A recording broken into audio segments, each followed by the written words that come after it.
Assalamualaikum warahmatullahi wabarakatuh. Tonton Fahriza Nora Official. Subscribe, like, share, and comment. Assalamualaikum warahmatullahi wabarakatuh. Assalamualaikum warahmatullahi wabarakatuh. Alhamdulillahi rabbil alamin. Wabihi nasta'inu ala umurid dunya waddin.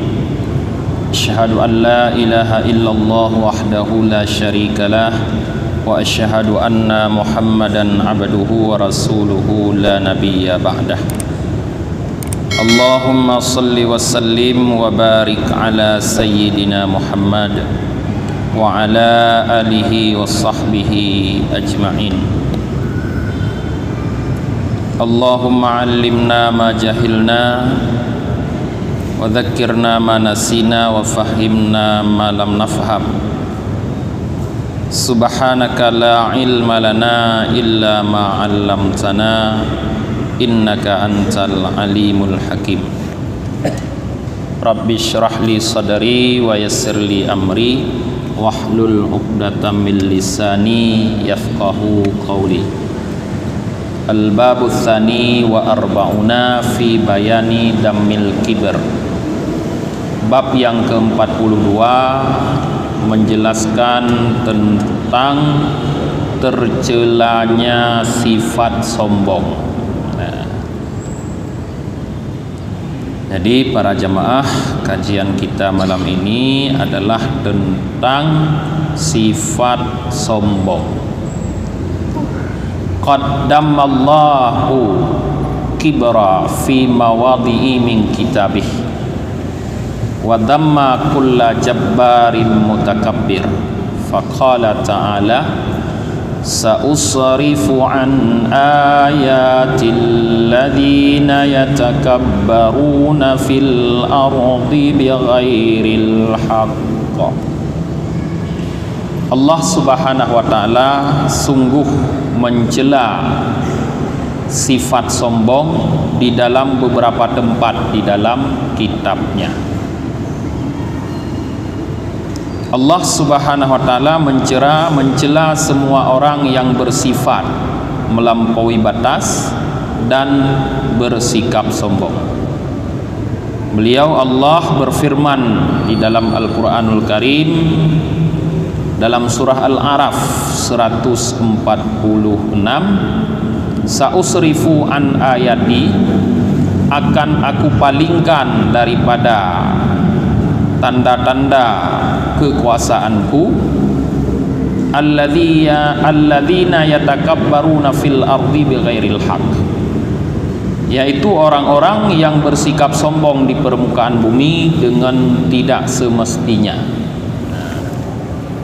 Jadi ayat ini adalah bentuk celaan Allah para jemaah terhadap sikap sombong atau sikap takabur. Di mana dalam ayat ini Allah menjelaskan bahwa orang-orang yang bersikap takabur, sombong di permukaan bumi Allah, konsekuensinya yaitu tidak akan mendapatkan kebenaran, karena Allah akan memalingkan orang tersebut daripada menemukan kebenaran dalam bentuk ayat-ayat Allah. Jadi dia tidak akan bisa memahami ayat-ayat Allah, dia tidak akan bisa melihat dan mendengar ayat-ayat Allah kalau di dalam hati terdapat sifat sombong. Kemudian di dalam ayat yang lain, yaitu dalam surah Ghafir ayat 35, Allah subhanahu wa ta'ala berfirman, wa kadzalika yatba'ullahu ala kulli qalbin mutakabbirin jabbar. Dan seperti demikianlah Allah mengunci terhadap tiap-tiap hati yang bersifat sombong lagi sewenang-wenang. Ayat ini lebih menjelaskan lagi pemahaman ayat tadi, bahwa kalau hati seseorang sudah dimasuki oleh sifat sombong dan kesewenang-wenangan, maka akibatnya hati tersebut ditutup oleh Allah. digembok, dikunci oleh Allah sehingga tidak akan terbuka untuk melihat, memahami tanda-tanda kekuasaan Allah. Tidak akan terbuka untuk melihat kebenaran dari Allah Subhanahu wa taala. Di dalam ayat lain Allah Subhanahu wa taala berfirman, wastaftahu wa khaba kulla jabbarin anid. Wastaftahu wa khaba kulla jabbarin anid. Surah Ibrahim ayat 15. Allah mengatakan mereka meminta kemenangan. Wa khaba, dan binasalah tiap-tiap orang yang melampaui batas, lagi yang keras kepala. Selain ditutup hatinya oleh Allah untuk memahami kebenaran dan mendapatkan tanda-tanda kekuasaan Allah, orang-orang yang bersikap keras kepala, penuh dengan kesombongan, juga akan dibinasakan oleh Allah Subhanahu wa taala. Dalam ayat lain Allah mengatakan, innahu la yuhibbul mustakbirin. Allah tidak menyukai orang-orang yang membesarkan diri. Nah, banyak para jamaah ayat-ayat Al-Quran yang menjelaskan kepada kita betapa tercelanya sifat sombong atau sifat membesarkan diri. Untuk mengakhiri mengutip ayat, kita lihat satu ayat dalam surah Ghafir ayat 60 di mana Allah mengatakan, innalladzina yastakbiruna an ibadati sayadkhuluna jahannama dakhirin. Ini resiko terakhir.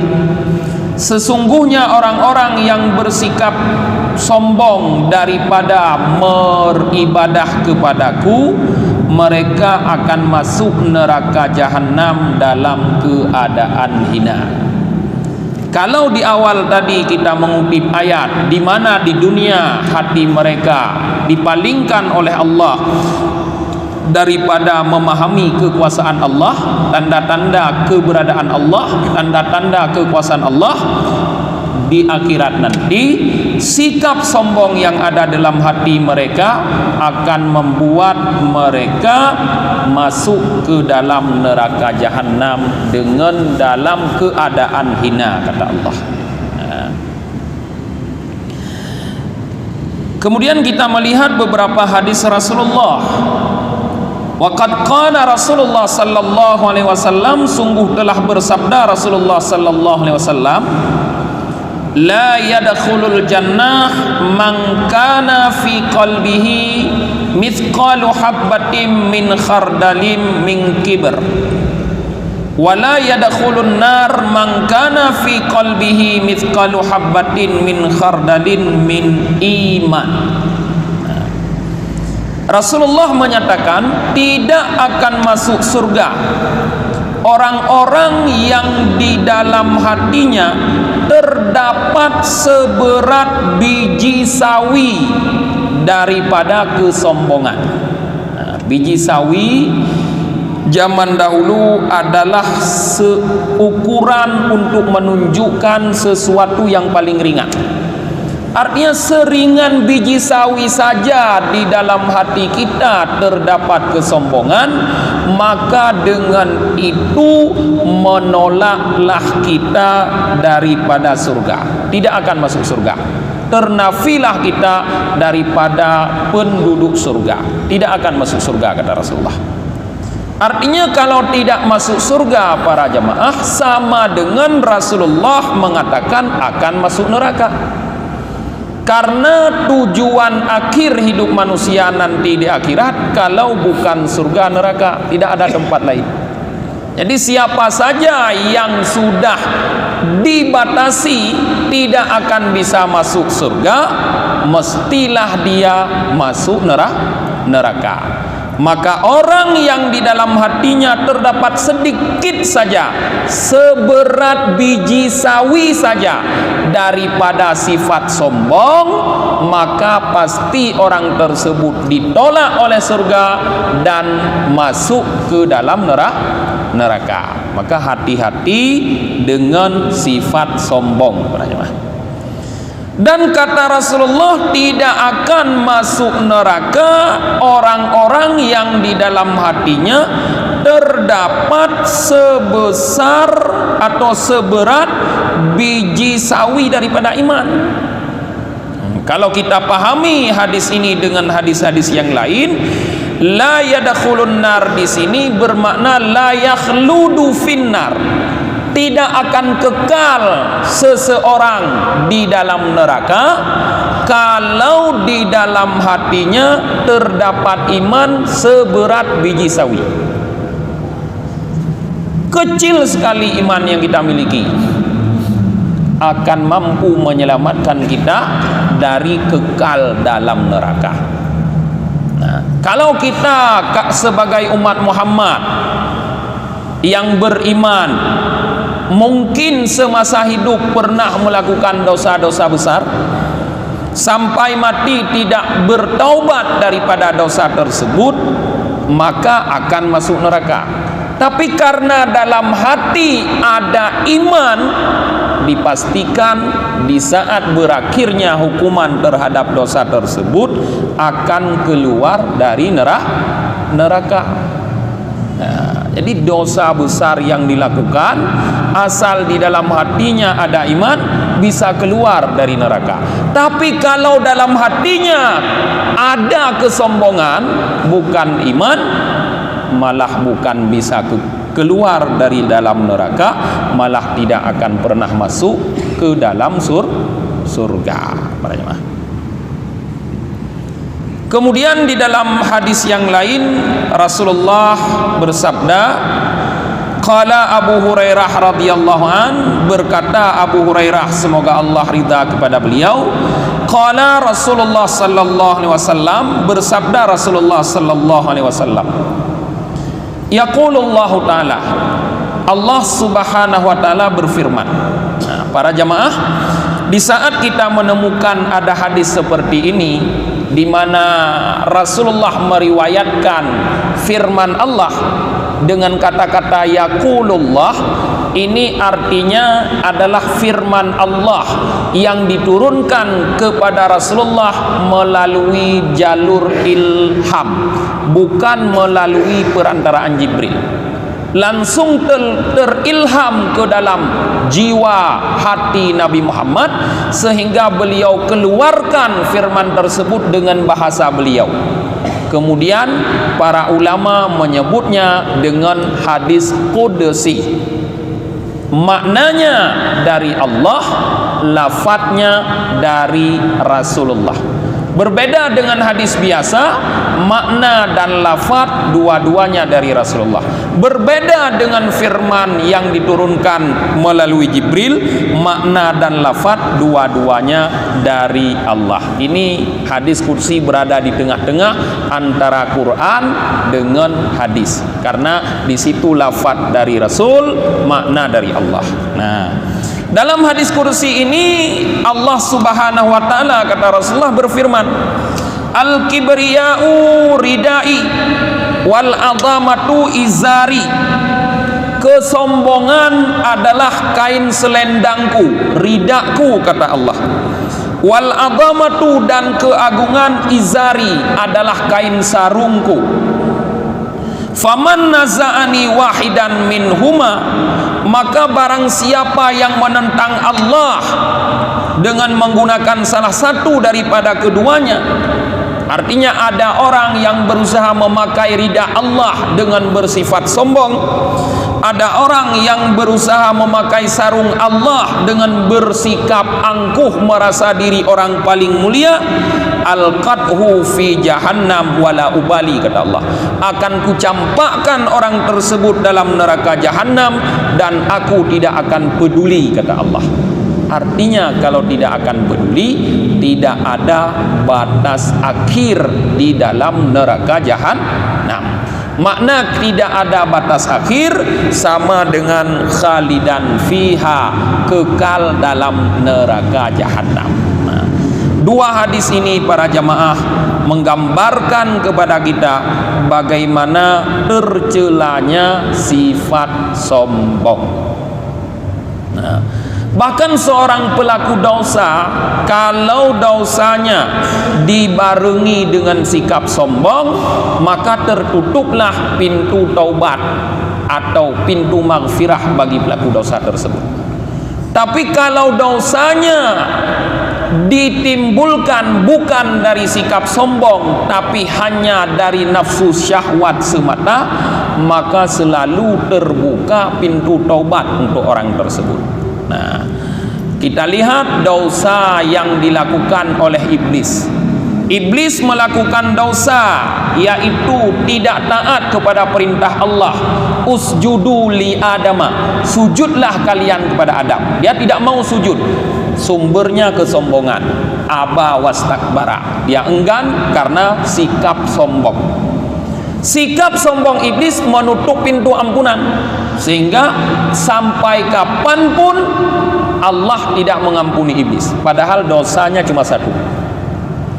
Tetapi sebaliknya Nabi Adam juga melakukan kesalahan di masa itu, yaitu melakukan larangan Allah. Allah mengatakan, uskun anta wa zaujuka, wahai Adam, tinggallah kamu dan istri kamu jannata, di dalam surga, wala taqraba hadhihi syajarah, tapi jangan pernah kamu menyentuh pohon ini.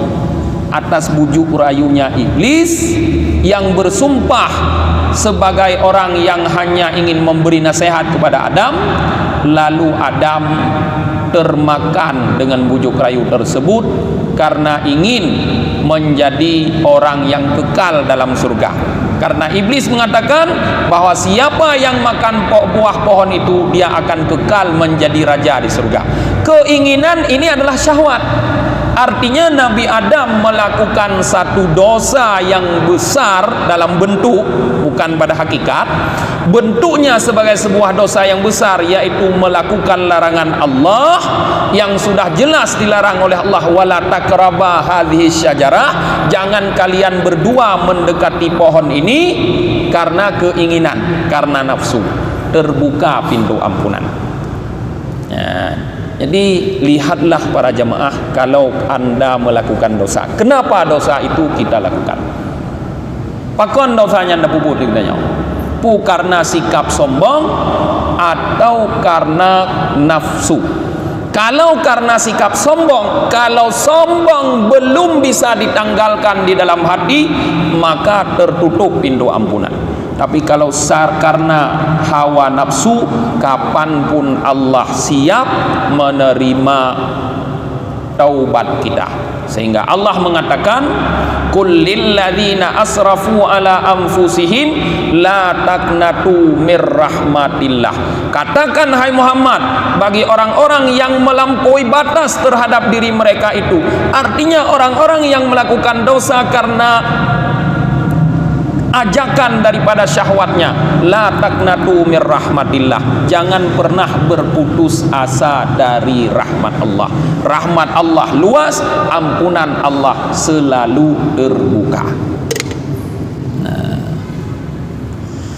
Kemudian dalam hadis yang lain Rasulullah sallallahu alaihi wasallam bersabda, yakhruju minan nar unuqun lahu udunani tasmi'ani wa ainaini tabsirani wa lisani yantiku. Kata Rasulullah, akan keluar nanti dari dalam neraka seekor ular yang besar, yang ular itu mempunyai dua daun telinga yang digunakan untuk mendengar, mempunyai dua bola mata yang digunakan untuk melihat dengan keduanya, dan mempunyai lidah yang digunakan untuk berbicara. Sehingga ular yang keluar dari neraka itu berbicara, yaqulu, dia berkata, wukiltu bi salasatin, Aku diwakilkan Allah untuk 3 jenis orang. Artinya ular itu diciptakan oleh Allah untuk menyiksa 3 jenis pendosa. Bikulli jabbarin anid.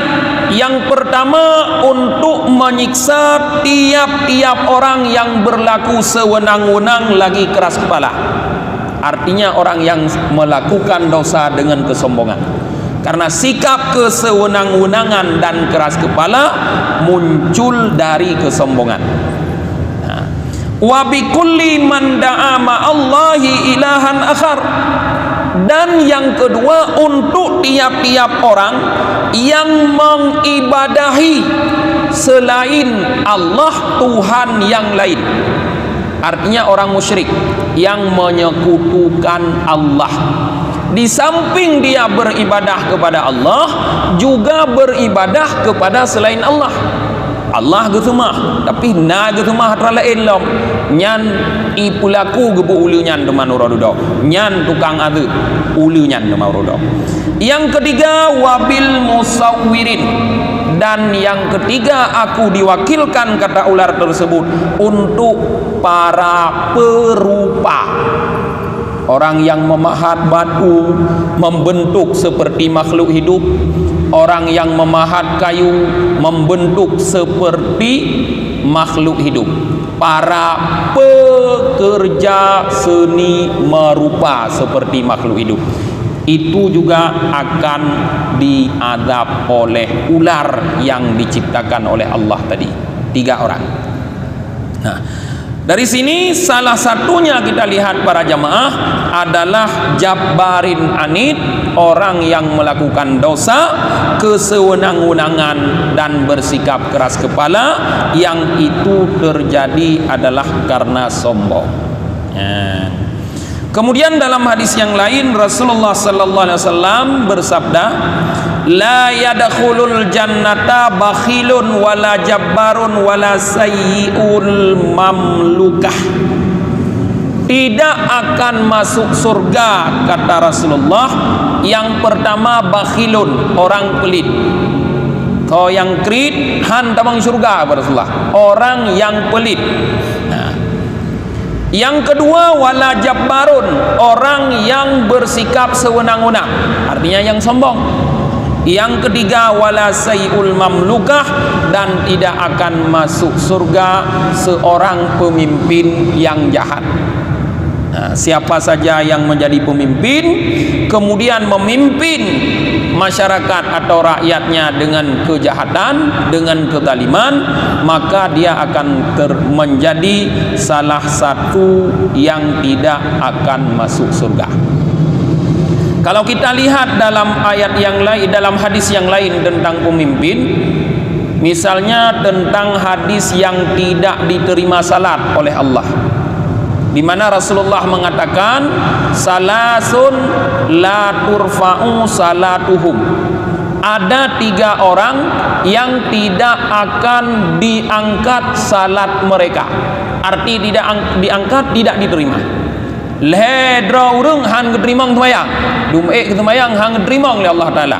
Seurungnya, yang pertama gepegah rajulun amma qaumen, seorang laki-laki yang bertindak sebagai pemimpin suatu kaum. Bisa dalam pemimpin dalam arti beribadah, lagi tadang keimum, atau pemimpin dalam arti yang lebih besar, dalam arti sosial politik, menjadi pemimpin daerah, negara dan sebagainya. Yang bagaimana pemimpin? Yang wahum lahu karihun, mereka menjadi pemimpin sedangkan orang-orang yang dipimpin oleh mereka, rakyatnya, makmumnya, benci terhadapnya. Nah, makanya garap tahun politik engko tetane ke pemimpin loh dro. Baik asai puturut hawa nafsu loh dro. Hitung tanya masyarakat Tuhan. Nah, tanda hitung ada hana tajuk bank hitung. Munyo tajuk peng hitung nyan kon hitung danyo hitung peng. Danyo hanan dai hitung peng hitung. Danyo golom dai hitung. Mang karena kata tajuk peng pilih ti tapi ko bijah ai katanya. Dia dah memimpin tu. Nyan tanda ka hana terima sembahyang. Maka tanda jino be bak peng bak dro tu hitung, munyo hitung dai, munyo hitung ku tapu beradat. Rugo dah sembahyang hang terima oleh Allah Taala. Nyan yang tak nak pegah nyan tak apa. Wa qala sallallahu alaihi wasallam dan kun li Nabi sallallahu alaihi wasallam tahajatil jannah wan nar. Kata Rasulullah, surga dan neraka pernah bercakap-cakap, berdiskusi. Ya, pernah berbicara. Faqalatin nar, maka berbicaralah neraka. Ikun neraka. Uristu bil mutakabbirina mutajabbirin. Aku diciptakan oleh Allah untuk orang-orang yang bersikap sombong dan berlaku sewenang-wenang. Ikun li neraka.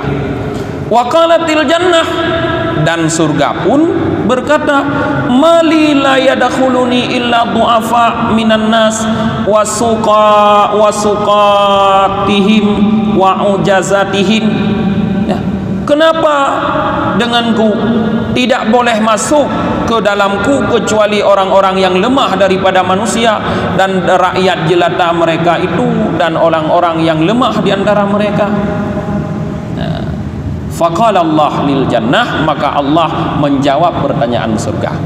Jadi kalau neraka tadi sudah mengatakan bahwa dia diciptakan oleh Allah, diperuntukkan oleh Allah adalah sebagai tempat orang-orang yang bersikap takabur dan sewenang-wenang di dunia. Surga heran, kenapa dia hanya boleh dimasuki oleh orang-orang yang duafa, yang bersikap lemah di dunia, orang-orang rakyat jelata yang biasa-biasa, bukan para pemimpin, bukan orang-orang hebat, orang-orang yang biasa saja di dunia. Allah jelaskan, innama anta rahmati arhamu bika man asya min ibadi. Kata Allah, karena engkau hai surga, hanya saja engkau rahmati adalah perwujudan rahmatku, kata Allah. Engkau surga adalah perwujudan rahmatku, perwujudan kasih sayangku, kata Allah. Arhamu bika man asya min ibadi. Aku ingin memberi rahmat dengan engkau, dengan sebab engkau orang-orang yang aku kehendaki daripada hamba-hambaku.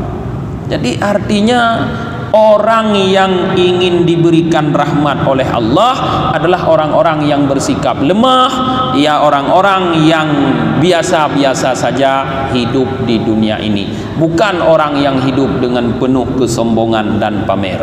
Mereka tidak mendapatkan rahmat dari Allah. Wa qala linnar, dan Allah berkata, berfirman kepada neraka, innama anta azabi, wahai neraka, engkau adalah sebagai perwujudan azabku. Adzibu bika man asya, aku azab dengan sebab engkau siapa yang aku kehendaki. Engkau adalah perwujudan azabku, maka engkau akan aku gunakan, kata Allah, untuk mengazab siapa yang aku kehendaki. Siapa yang Allah kehendaki sesuai dengan yang dikatakan neraka, al-mutakabbirin wal mutajabbirin, orang-orang yang bersikap sombong dan bersikap sewenang-wenang dalam kehidupan. Ya. Walikulli wahidin minkuma mal'uha, kata Allah, dan setiap kalian pasti aku penuhkan, kata Allah. Walikulli wahidin minkuma, setiap salah satu daripada kedua kalian, mal'uha, ada pemenuhnya, kata Allah. Na tho wakah mendum tenang mendong ke Allah. Pokoknya puno baik yo ke. Masing-masing na tho kepada Allah, baik yo ke Allah. Tho yang kalau kita pegang muno, yang lemah-lemah hidupnya, yang lemah-lemah biasa mendong udip, hana bersikap sombong, hana sapu pi hidupnya nyan atho surga. Yang angkuh-angkuh, yang sombong-sombong, yang geruh-geruh utak tentang hana gedung agak majud bi nyan atho neraka. Nyan kenan gepato oleh Allah Taala. Wa qala sallallahu alaihi wasallam, dan bersabda Nabi sallallahu alaihi wasallam, bi'sal abdu tajabbaru wa tadda. Seburuk-buruk seorang hamba adalah orang-orang yang berlaku sewenang-wenang dan melampaui batas. Urang yang paling buruk nepegah li Rasulullah adalah orang-orang yang bersikap sewenang-wenang dan melampaui batas. Melampaui batas kebiasaan dimaknakan yaitu dalam hidup melampaui aturan-aturan Allah. Jadi tidak mau diatur dengan aturan Allah, membuat aturan sendiri. Nyan urang yang melampaui batas. Wa nasiya jabbaral a'la, sedangkan dia lupa kepada zat yang maha sewenang-wenang lagi yang maha tinggi. Dia hidup berlaku sewenang-wenang di dunia, melampaui batas artinya hidup bebas membuat aturan sendiri, tidak mau ikut aturan Allah, lupa kepada zat yang maha sewenang-wenang yang maha tinggi, yaitu Allah. Hana tinggal ke Tuhan, tantang ada udip draw ke Tuhan liurunyan. Nyan urang paling buruk pada Rasulullah. Kemudian wabisal abdu abdun tajabbara wahtalla wanasiyal kabiral muta'al. Dan seburuk-buruk seorang hamba, kata Rasulullah, adalah seorang hamba yang bersikap sewenang-wenang dan berlagak sombong dan lupa terhadap zat yang maha besar lagi maha tinggi. Tamati. Urang yang berlagak sombong di dunia, ya, nyan adalah urang yang buruk. Bi'sal abdi abdun ghafala wasaha wa nasiya makabira wal bala. Seburuk-buruk hamba, kata Rasulullah, adalah seorang hamba yang lupa dan lalai, dan lupa ia terhadap kubur dan bala. Termasuk urang yang paling buruk nepegah oleh Rasulullah adalah urang yang lalo, tua, lalai dunia, udip lalai dunia, sehingga tua ke kubur dan tua ke bala. Maka kepegah oleh urang zaman tanya hanya tua ke bala. Tanya udip berkayim tak ingat ke bala ke berah. Sebab untuk sirah tak kem-kem ke bala. Kerana tanya sirah tak kem-kem ke bala.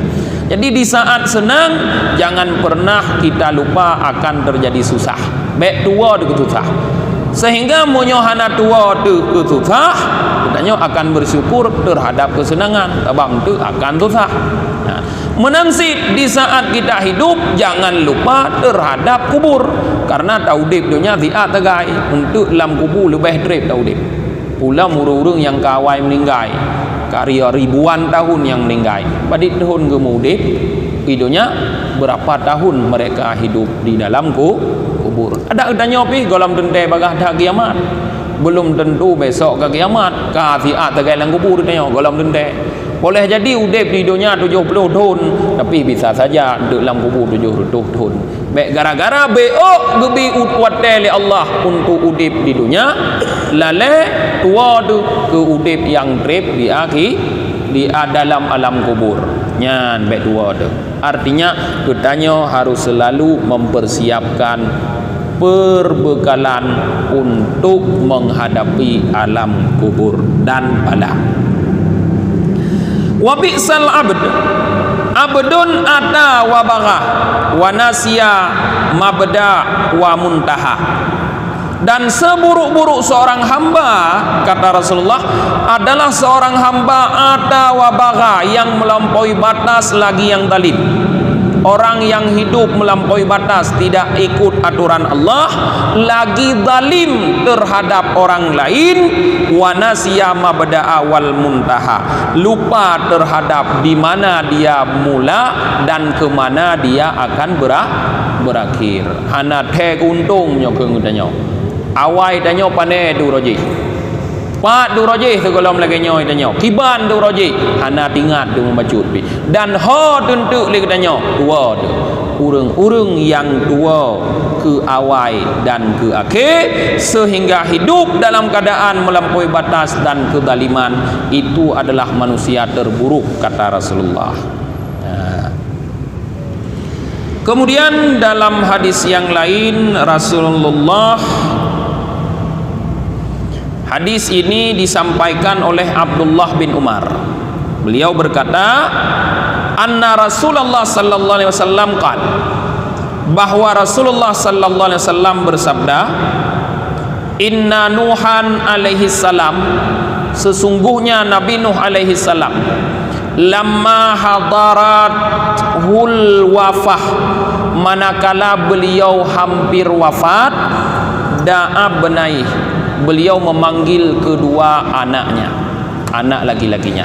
Dekarap wafat Nabi Nuh gehoi anak juman wabah yang agam gebi wasiat pugekeun, inni amirukuma bi itsnain wa anhakuma anil itsnain, aku memerintahkan kepada kalian dua perkara dan melarang kalian dari dua perkara, kata Nabi Nuh. Anhakuma anisyirki wal kibr, aku larang kalian berdua melakukan kesyirikan dan kesombongan. Wa amirukuma bila ilaha illallah, dan aku perintahkan kalian berdua untuk selalu membaca kalimah la ilaha illallah. Fa inna samawati wal ardin wa ma fihima, karena seluruh langit dan bumi dan apa yang terdapat di dalam keduanya, kata Nabi Nuh, lawudiat fi kafatil mizan, seandainya diletakkan dalam satu timbangan, dalam satu lembaran timbangan, wa wudiat la ilaha illallah fi kafatil ukhra, kemudian diletakkan kalimah la ilaha illallah dalam daun timbangan yang sebelahnya lain lagi, kanat arjah minha, sungguh kalimat la ilaha illallah lebih berat daripada langit, bumi dan isinya. Maka selalu bacalah kalimah la ilaha illallah. Walau anna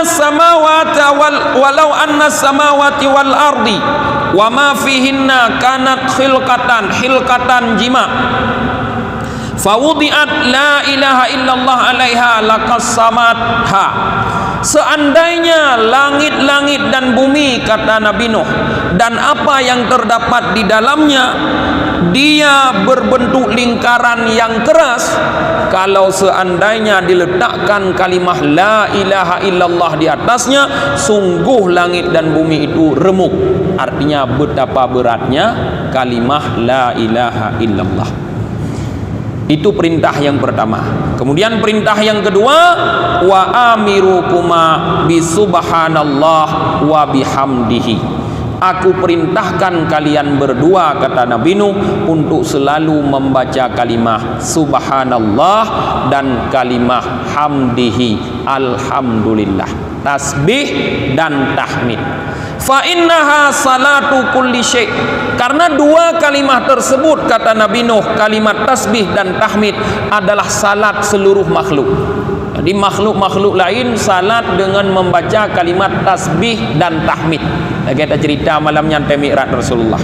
Nah, wa biha yurzaku kullu syai'in, dan dengan kalimat tersebut diberikan rizki untuk tiap-tiap sesuatu.